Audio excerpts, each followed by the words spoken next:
कभी सोचा है कि हमारे घरों से जो कचरा निकलता है उसका आखिर होता क्या है? आज हम एक ऐसे ही नए नियम की गहराई से पड़ताल करने वाले हैं जो भारत में कचरा प्रबंधन का पूरा तरीका बदलने की ताकत रखता है। जी हाँ, हम बात कर रहे हैं ठोस अपशिष्ट प्रबंधन नियम 2026 की।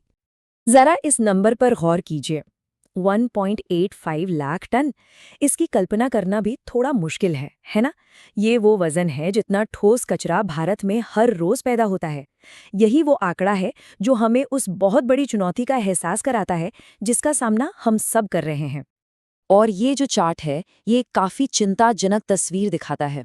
देखिए, हम जितना कचरा पैदा करते हैं और जितना हम असल में उसे प्रोसेस कर पाते हैं, उसके बीच एक बहुत बड़ा गैप है। हर दिन 40,000 टन से भी ज्यादा कचरा हमारी जमीनों में भर दिया जाता है, मतलब कि वो लैंडफिल में चला जाता है। और बस इसी खाई को भरने के लिए इन नए और सख्त नियमों की बहुत ज्यादा जरूरत है। तो इस पूरे टॉपिक को आसानी से समझने के लिए हम इसे 6 हिस्सों में देखेंगे। हम समस्या की जड़ से शुरू करेंगे और फिर धीरे धीरे नए नियमों के हर पहलू को समझते हुए इसे लागू करने के तरीकों तक जाएंगे।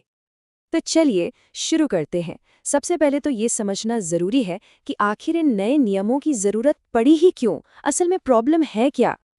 देखिए, कचरे के मैनेजमेंट का एक आइडियल तरीका होता है, जैसा कि यहाँ दिखाया गया है।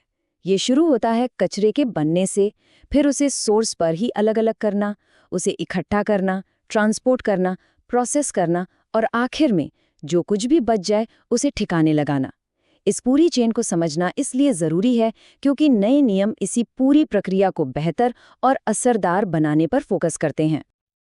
तो अब आते हैं मुद्दे की बात पर, ठोस अपशिष्ट प्रबंधन नियम 2026।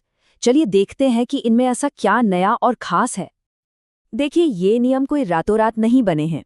इन्हें पर्यावरण, वन और जलवायु परिवर्तन मंत्रालय ने पर्यावरण संरक्षण अधिनियम 1986 के तहत नोटिफाई किया है। और हाँ, एक बात ध्यान में रखने वाली है कि ये 1 अप्रैल 2026 से पूरी तरह लागू हो जाएंगे और 2016 के पुराने नियमों की जगह ले लेंगे। जिस तरह हर मजबूत इमारत की नींव मजबूत होती है, उसी तरह इस नई पॉलिसी की भी एक मजबूत नींव है। तो चलिए उन 3 पिलर्स को देखते हैं जिन पर यह पूरा ढांचा टिका हुआ है। तो ये 3 मेन प्रिंसिपल्स हैं। पहला है सर्कुलर इकोनॉमी, मतलब चीजों को फेंकने की बजाय उनका बार बार इस्तेमाल करना। दूसरा है पोल्यूटर पेज प्रिंसिपल, जिसका सीधा सा मतलब है जो प्रदूषण फैलाएगा वही भरपाई भी करेगा। और तीसरा, जो शायद जमीनी स्तर पर सबसे बड़ा बदलाव है, वो है सोर्स पर ही कचरे को अलग अलग करना अनिवार्य बनाना। तो ये जो 4 स्ट्रीम सेग्रीगेशन है, ये आखिर है क्या और हम सबके लिए इसका मतलब क्या है? देखिए, इसका सीधा सा मतलब है कि अब कचरा फेंकने से पहले उसे 4 अलग अलग हिस्सों में बांटना होगा। और इसका मकसद ये है कि ज्यादा से ज्यादा कचरा रिसाइकिल हो सके और उसे सही तरीके से प्रोसेस किया जा सके। इस टेबल से ये बात और भी साफ हो जाती है। गीला कचरा जैसे किचन का बचा हुआ खाना, वो जाएगा खाद बनने। सूखा कचरा जैसे कागज, प्लास्टिक, बोतलें, वो जाएंगी रिसाइकलिंग के लिए। सैनिटरी कचरा जिसे सुरक्षित रूप से लपेटकर अलग रखना होगा।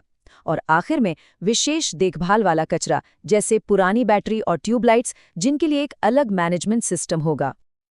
अच्छा, अब जब प्रिंसिपल समझ आ गए हैं तो ये भी देख लेते हैं कि इन नियमों के तहत किसकी क्या जिम्मेदारी तय की गई है। नियमों में एक बहुत जरूरी टर्म है बल्क वेस्ट जनरेटर या BWG। जैसे कोई बड़ा शॉपिंग मॉल हो, कोई अस्पताल या फिर कोई बड़ी हाउसिंग सोसाइटी। अगर कोई भी जगह इन 3 में से एक भी शर्त पूरी करती है तो उसे BWG माना जाएगा। और हाँ, इन पर कुछ खास और बड़ी हुई जिम्मेदारियां हैं। और ये जानना जरूरी क्यों है? क्योंकि जैसा कि ये चार्ट बता रहा है, बल्क वेस्ट जनरेटर्स भारत के कुल ठोस कचरे का लगभग 30% हिस्सा पैदा करते हैं।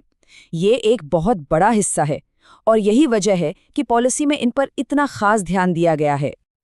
तो जिम्मेदारियों का बंटवारा कैसे होगा? ये एक टीम एफर्ट की तरह है। BWGs को अपना कचरा खुद मैनेज करना होगा। सेंट्रल पोल्यूशन कंट्रोल बोर्ड यानी CPCB नियम बनाएगा। स्टेट बोर्ड्स यानी SPCBs रेफरी की तरह काम करेंगे और फाइन लगाएंगे। और जो लोकल बॉडीज हैं, वो ये पक्का करेंगी कि कचरा सही से इकट्ठा होकर सही जगह पहुंचे। ये जवाबदेही का एक बिल्कुल साफ रोड मैप है। देखिए, कोई भी पॉलिसी अकेले काम नहीं करती, तो चलिए इन 2026 के नियमों को भारत के बड़े एनवायरमेंटल पॉलिसी के फ्रेमवर्क में रख कर देखते हैं। ये जो कंपैरिजन है, ये वाकई बहुत ज़रूरी है। ये दिखाता है कि एक पॉलिसी के तौर पर हम कितना आगे आ गए हैं। हम 3 स्ट्रीम से 4 स्ट्रीम सेग्रीगेशन की तरफ तो बढ़ ही रहे हैं, लेकिन जो असली गेम चेंजर है, वो है EBWGR का नया कॉन्सेप्ट, मतलब बड़े कचरा पैदा करने वालों पर सीधी जिम्मेदारी डालना। ये पॉलिसी मेकिंग की सोच में एक बहुत बड़ा बदलाव है। और एक और ज़रूरी बात यह है कि ये नियम अकेले काम नहीं कर रहे हैं। ये स्वच्छ Bharat mission 2.0, smart cities mission और वेस्ट टू एनर्जी प्रोग्राम जैसी बड़ी राष्ट्रीय योजनाओं के साथ मजबूती से जुड़े हुए हैं। असल में ये नियम इन बड़े मिशनों को कानूनी ताकत और एक ठोस ढांचा देते हैं। और अब सबसे बड़ा सवाल, इतने अच्छे नियम तो बना दिए, लेकिन इन्हें ज़मीन पर असरदार तरीके से लागू कैसे किया जाएगा? तो इसे लागू करने की एक मेन स्ट्रैटेजी है रिफ्यूज्ड डिराइव्ड फ्यूल, यानी RDF का धीरे धीरे इस्तेमाल बढ़ाना।